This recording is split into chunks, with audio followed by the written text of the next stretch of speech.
السلام علیکم ورحمۃ اللہ وبرکاتہ۔ الحمد للہ رب العالمین والعاقبۃ للمتقین والصلاة والسلام علی اشرف الانبیاء والمرسلین نبینا محمد صلی اللہ علیہ وسلم وعلی آلہ وصحابتہ اجمعین وبعد۔ محترم ناظرین، ہمیں اور آپ کو نیکی اور ثواب کا کام کرنے کا قرآن و حدیث میں حکم دیا گیا ہے، اور اپنے آپ کو برائیوں سے بچانے کی تاکید کی گئی ہے۔ برائیاں بے شمار ہیں، گناہ کے کام بے شمار ہیں، لیکن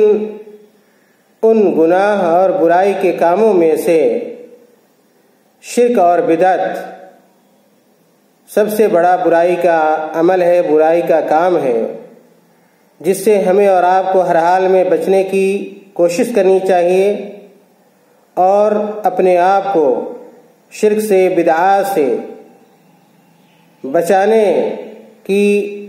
ہر سعی کرنی چاہیے۔ خاص طور سے اس مہینے میں جو شعبان کا مہینہ ہے،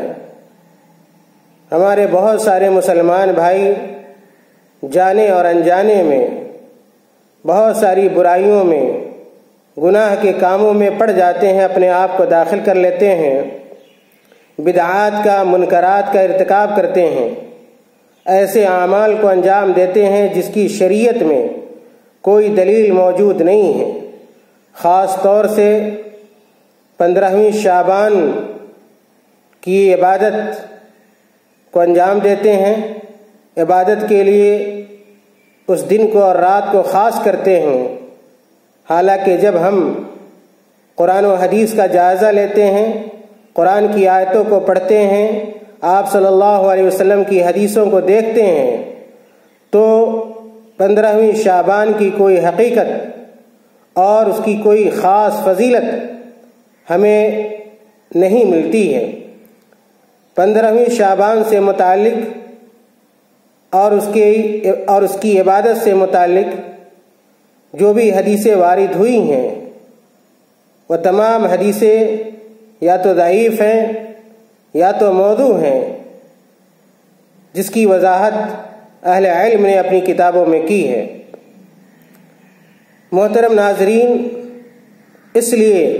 ہمارے اور آپ کے اوپر لازم ہے کہ ہم بدعات سے گریز کریں، منکرات سے اپنے آپ کو بچائیں،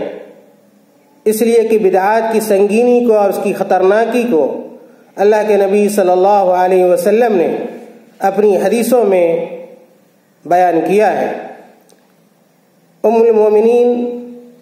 عائشہ رضی اللہ تعالی عنہا سے مروی ہے کہ اللہ کے رسول صلی اللہ علیہ وسلم نے ارشاد فرمایا،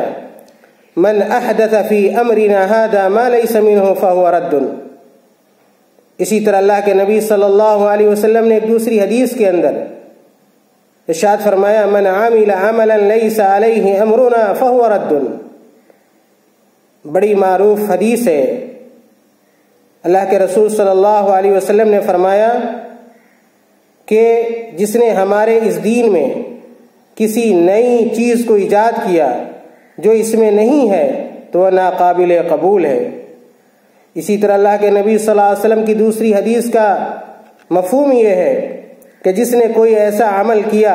جس پر ہمارا حکم نہیں ہے تو وہ ناقابل قبول ہے۔ اس لیے ہمارے اور آپ کے اوپر یہ لازم ہے کہ ہم دین کے معاملے میں بالکل اپنے آپ کو قرآن و حدیث کا پابند بنائیں، کوئی ایسا کام نہ کریں چاہے وہ کام جتنا بھی اچھا ہو جس کی دلیل قرآن اور حدیث کے اندر موجود نہ ہو، اس لیے کہ دین وہی ہے جو کتاب و سنت کے اندر ہے، جو قرآن و حدیث کے اندر ہے، اور اگر کسی چیز کی دلیل، کسی عمل کی دلیل یا اس کی تائید قرآن و حدیث سے نہیں ہوتی ہے تو لاکھ ہماری نیت کتنی ہی اچھی ہو، وہ عمل کتنا ہی اچھا کیوں نہ ہو، شریعت کے معیار کے اوپر اگر کھرا نہیں اتر رہا ہے اور قرآن اور حدیث سے اس کی تائید نہیں ہو رہی ہے تو ہمیں یہ جان لینا چاہیے کہ وہ عمل بے سود ہے، بیکار ہے، مردود ہے، اور بجائے یہ کہ ہمیں اس عمل پر ثواب ہوگا ہم گنہگار ہوں گے، اس لیے جان بوجھ کر ہمیں گناہ کے قریب نہیں جانا چاہیے، بلکہ ہماری یہ کوشش ہونی چاہیے کہ ہم کتاب و سنت پر عمل کریں، اور کتاب و سنت پر عمل کرنے ہی سے ہم دنیا میں اور آخرت میں کامیاب ہو سکتے ہیں۔ اللہ تعالیٰ سے دعا ہے کہ اللہ تعالیٰ ہمیں اور آپ کو نیک اعمال کی توفیق عطا فرمائے، اللہ تعالیٰ ہمیں بدعات سے، منکرات سے، فواحش سے بچائے، خاص طور سے اس شعبان کے مہینے میں جو بدعاتیں انجام دی جاتی ہیں، چاہے وہ مردوں کی جانب سے ہو یا کہ عورتوں کی جانب سے ہو، ہمیں ان بدعات سے ضرور بچنا چاہیے، اس لیے کہ بدعت گمراہی ہے اور ہر گمراہی آدمی کو جہنم کی طرف لے جاتی ہے۔ اللہ تعالی ہمیں اور آپ کو نیک عمل کی توفیق عطا فرمائے، آمین۔ وآخر دعوانا الحمد للہ رب العالمین، والسلام علیکم ورحمۃ اللہ وبرکاتہ۔